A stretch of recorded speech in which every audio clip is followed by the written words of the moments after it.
Chers sujets du royaume de France, chers amis chevaliers, bienvenue sur la chaîne de l'aventurier catholique. J'espère que vous avez passé un bon week-end et que vous avez mis à profit ce dimanche pour vous tourner vers votre Créateur.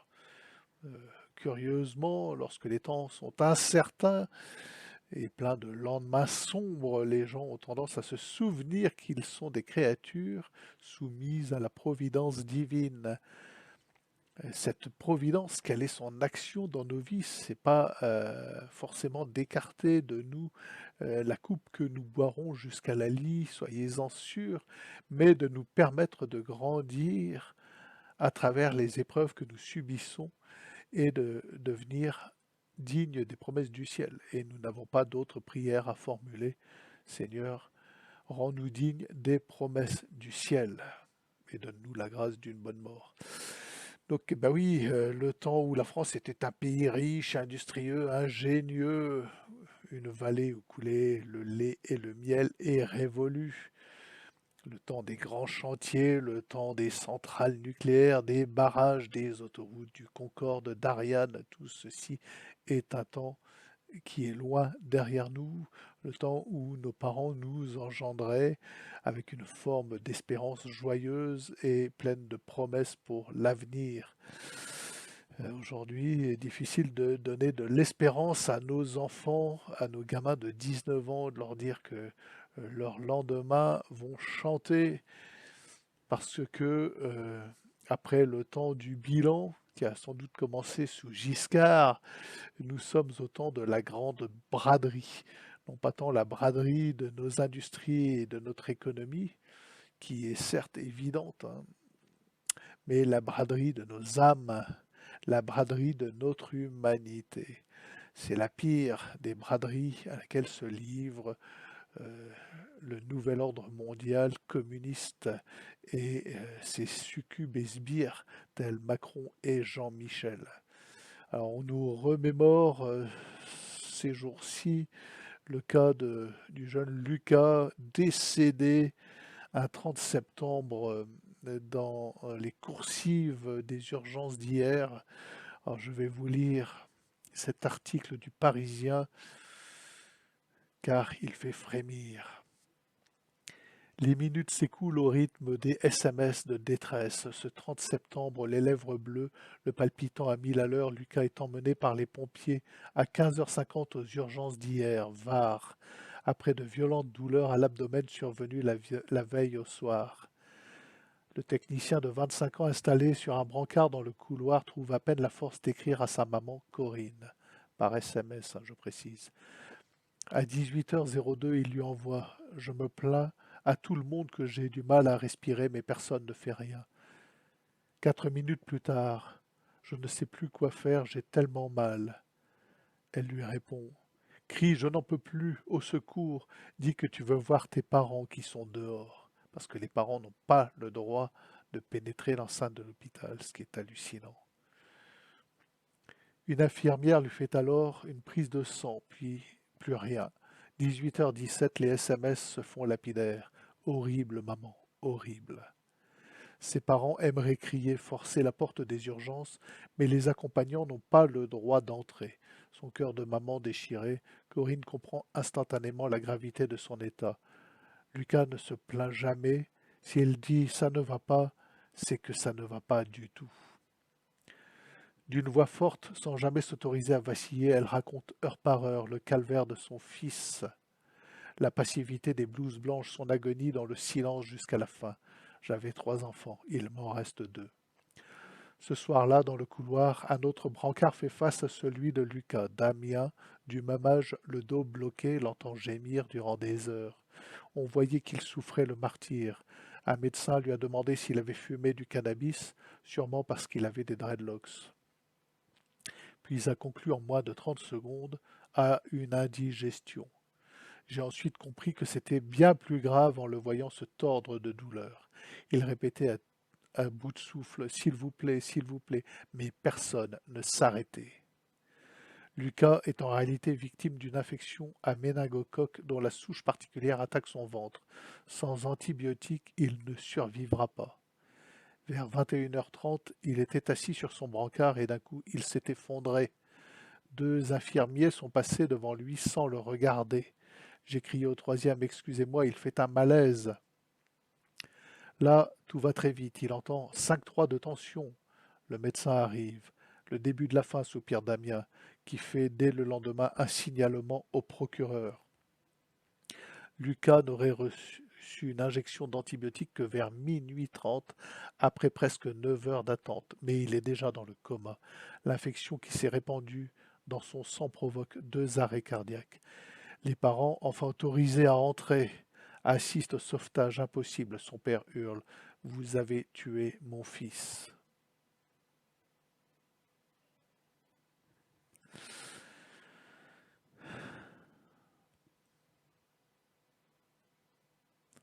Eh oui, les médecins sont des fonctionnaires au service du capital, formés par les laboratoires dans leurs universités. Ils n'ont plus le sens de leur profession. Ce sont maintenant des gens qui sont là pour faire du chiffre, point. Mais dans le même sac, nous pouvons mettre les agriculteurs 2.0. Désolé pour vous, chers amis agriculteurs. Vous êtes des fonctionnaires au service du capital. Vous êtes formés non par les laboratoires, mais par les grandes compagnies Monsanto, qui ont financé vos études dans les lycées agricoles et qui continuent à vous financer à travers les banques qui vous fournissent un capital indécent en vue de vous rendre esclaves. Et on peut en dire autant des prêtres novus ordo, n'est-ce pas, qui sont aujourd'hui des fonctionnaires au service du capital. Peut-être peut-on en dire autant de toutes les professions qui étaient des professions à vocation. Il n'y a plus dans notre monde aujourd'hui d'humanité, ça s'est totalement généralisé. Cette humanité qui n'est pas un humanisme, mais cette capacité à s'arrêter à midi, à l'heure de l'Angélus et à se tourner vers son Créateur. Alors moi, je soutiens toutes les contre-révolutions, tout ce qui remettra le Christ au centre du village, tout ce qui redonnera à l'humanité le sens de la charité fraternelle. Alors je ne dis pas que moi-même je suis charitable, je ne me prétends pas être l'exemple de la charité fraternelle, ce n'est pas du tout ce que je dis.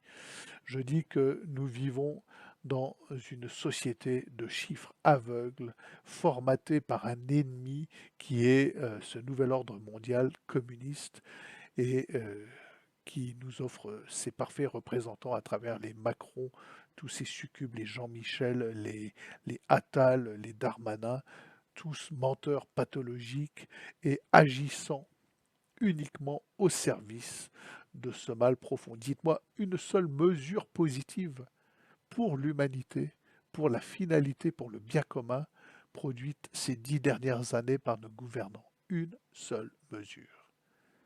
Ce que nous retenons du macronisme, c'est euh, l'inscription de l'avortement dans la Constitution et l'euthanasie qui sera bientôt notre lot à tous dans le cadre d'une soi-disant mort dans la dignité qui n'est en fait qu'une mort dans l'économie, une mort à chiffres et une mort totalement déshumanisée, coupée de sa source spirituelle. Voilà ce qu'il reste du bilan du nouvel ordre mondial. La mort, la culture de mort, une extrême violence envers l'humanité, envers les âmes, envers nos campagnes, envers nos villages, envers nous tous autant que nous sommes.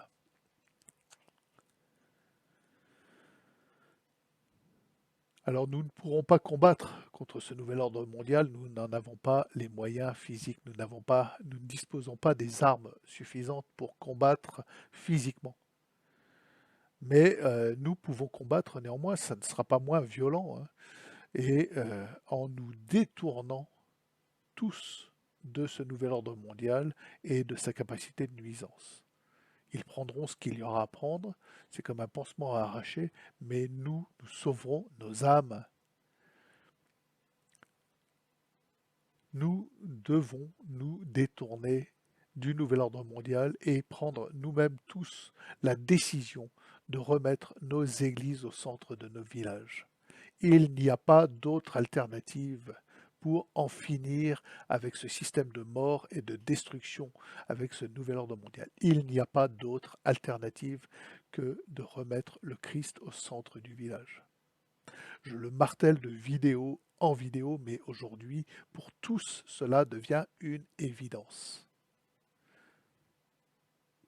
Voilà.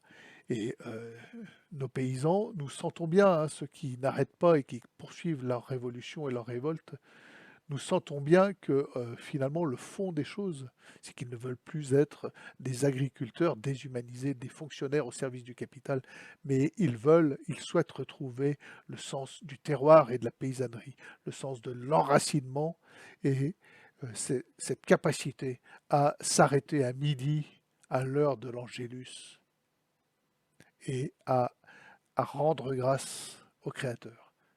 C'est ça au fond. C'est pour ça qu'ils continuent. Il faut que nous puissions les aider à mettre un nom sur le sens de cette profonde contre-révolution.